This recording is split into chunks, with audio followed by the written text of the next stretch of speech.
Hello guys, Sujara speaking.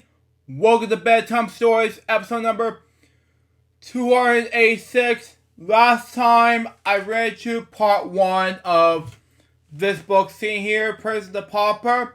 Now this is part 2 of Prison to Pauper, Chick-Fil-A edition. So let's read the second part, which is the next 3 chapters of the book. So let's read it now, shall we? See what we got for us. Now where we left off is Tom meets the king right now. Tom Candy left alone in the prince's room, okay? Made good use of his opportunity. He admired himself in his mirror and expiring on all the expensive ornaments in the room, okay? At the end of half an hour, it occurred to him that the prince had been gone a long time and has begun to feel lonely. That is stress, okay? What if someone should come and catch him in the prince's clothes and the prince will not be there to explain? I don't know about this. We'll see. He walked and paced around his room, filled with fear. Presently, the room, the door, sprung up, stung open, and a page said, "Delayed Jane Grey." Okay? The door closed, and a sweet young girl bonded towards him. Okay? When she saw his face, she said, "Oh, what ails you, my lord?" Wow, okay. Tom dropped to his knees and stepped backward. Be merciful, okay? I'm no lord, but the only poor Tom Candy. Please let me see the prince, okay? And he will restore me to my rags and let me go. Oh my lord, on your knees, and to me. Wow. The girl cried and fled away in fright. Wow. Tom murmured in despair, okay? There is no hope, and they'll come and take me, okay? While he waved in terror, dreadful news is spreading through the palace. It was whispered from servant to servant. Wow, okay. But Lord, I pray that the prince has gone mad. Jesus. As Tom was summoned for the prince's room, there soon was a general buzz along with the corridors of the prince's coming. Wow. Okay. Poor Tom was walking slowly past for the low bowing groups, okay? Great nobles of on each side of him, and followed by the court side agents. How do I pronounce this word? Sorry. Tom was taken to a noble apartment in the palace, where the very large man with a stern expression sat before him, and it was King Harry the Eighth. Wow. His face grew gentle as he began to speak. Here now, how now, my prince? What have you come to me? Oh, wow. Good king, your father. Tom instantly dropped to his knees and explained, "You are the king. I am doomed." Jesus. The speech seemed to stun the king. He said, "Alas, I am not believed the rumor, but I fear it so. Come to your father, child. You are not well." What? Anyway. Tom approached the majesties of England, humble and trembling, okay? Do not you know your father, child?" the king asked tenderly. "Believe me, for I speak the truth. I'm a pauper here, my accident," Tom cried. Wow. The king was thoughtful for a while, and then he said, "Perhaps he is mad upon this one bar and his wits are untouched, the number matters. We'll test him. Wow. He asked Tom a question in Latin, which Tom answered in the same tongue. King was delighted. He put a question to Tom in French. Excuse me. Tom stood silent a moment and then said, I know the knowledge of the Tom, Your Majesty. The king turns to the others. Listen all, my son is mad. But it is not permanent overstudy. He has done this. Wait to his books and pleasure him with wholesome ways so that his health come again. He is mad, but he is England's her and mad and sane. Or say whatever, I don't know. Shall he resign, how I pronounce it, whatever. And who speak of his madness shall be severely punished. You know, the king, that does not make any sense at all, you know. Just want to make sure about this. So, I mean, right now, we're just getting ready to be in trouble at the moment for this book. So, at the moment, this is the Prince and the Pauper we're talking about. I mean, it kind of reminds me of the 1990 short film, the same name, Mickey Mouse, but a Mickey Mouse difference. These two were just Prince and the Pauper. And the Chick-Fil-A version. And it was, this original version was written by Mark Twain, but it was retold by Russell H. Dobson. Now, see here was it was this chapter, and I have not read this until now. That was last night's Bedtime Stories episode. But there you go. Next page. Anyway, Tom's first real dinner. Wow. Somewhat after 1 in the afternoon, Tom resignedly underwent the order of being dressed for dinner. He was as finely clothed and as big as before. Wow, okay. But if he changed from his ruff from the stockings. Wow. He was taken as a fascist that was a prince was temporarily out of his head and introduced and started not to show surprise and strange words or actions. Wow.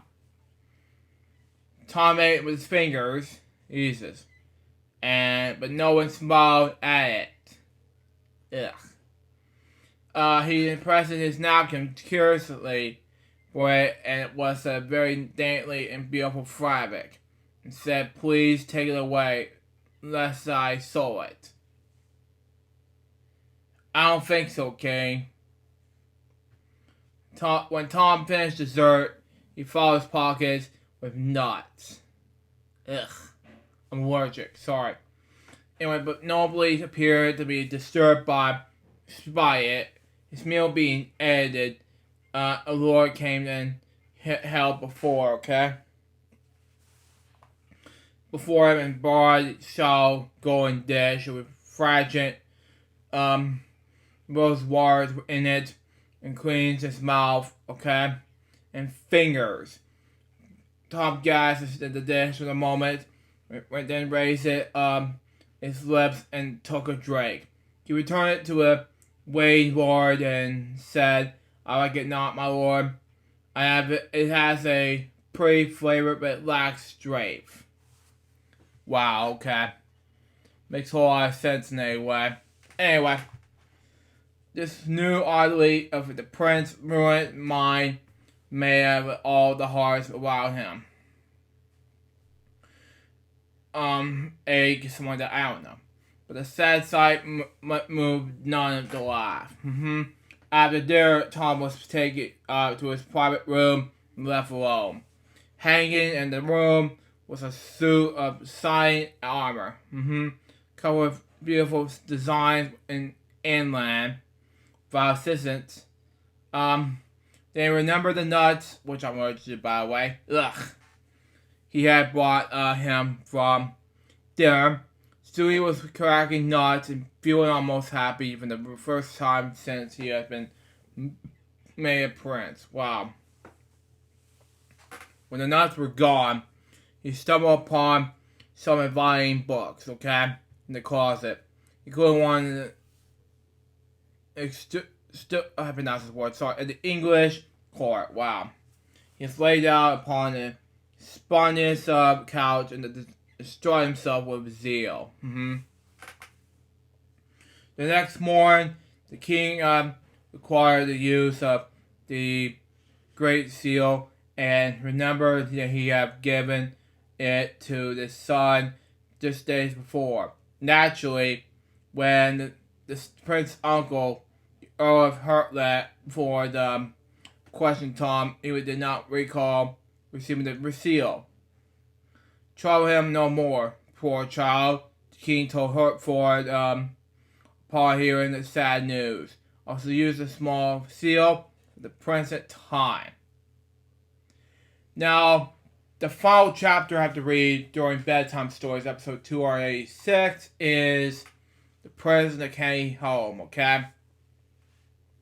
Back in the pudding line, the prince continued to struggle from the freedom against John Candy.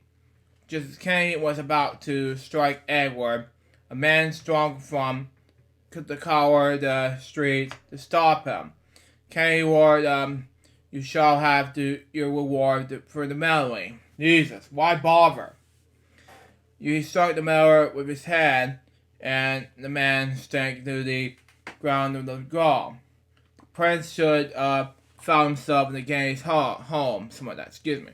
The two thin girls and a middle-aged woman cowered against the wall in the one corner. And the weird old woman with a nasty look at her eyes was another. Okay? Look here, Kenny said to the woman before turning to Edward. Tell them you were thinking you are. The astonished prince left his steady gaze and said, I am Edward, Prince of Wales. Jesus, yeah, it's good enough. The old woman started, much to the amusement of her walking son. Tom's mother and sisters ran forward with, I'm not going to say the W word, W-O-E. Oh, poor Tom, poor lad. The prince looked at Tom's mother and said, gently, your son is well, good woman.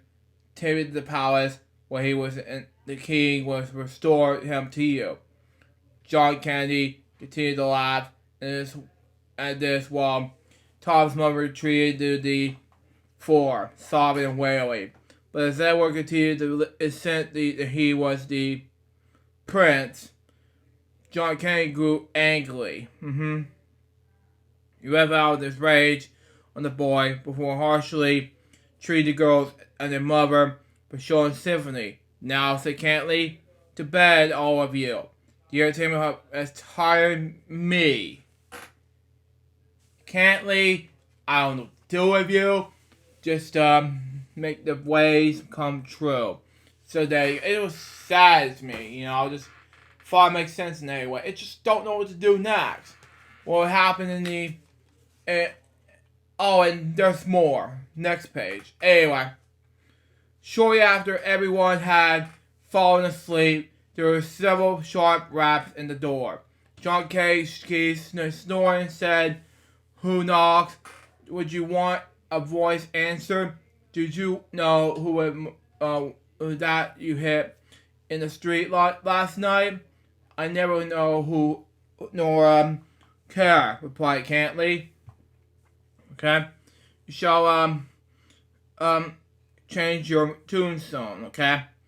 That man was the prize Pauper Andrew as the creepy injured, okay? Mercy explained Cantley. He rescued, something like that. His family isn't commanded, something like that. Up and away with us. It was stay here. We shall be punished. Wow. I don't know what to do with you. how long is these pages gonna take? Okay, that makes more sense. Anyway, scarcely minutes later, the Kennedy household was in the street and fearing for their lives. Kennedy held the prince by the wrist of her as they hurried along the dark road. Suddenly, the party burst out of darkness, and it's not only light, but a crowd, people singing and dancing along the river. But before they could retreat, the Kennedy family was swallowed up and separated the swirling hive of people. Excuse me, look, anyway. The prince wasted no time in dressing out of the Kennedy script. Okay, makes more sense. Anyway, Edward ran in the direction of Gurhall, something like that. Okay.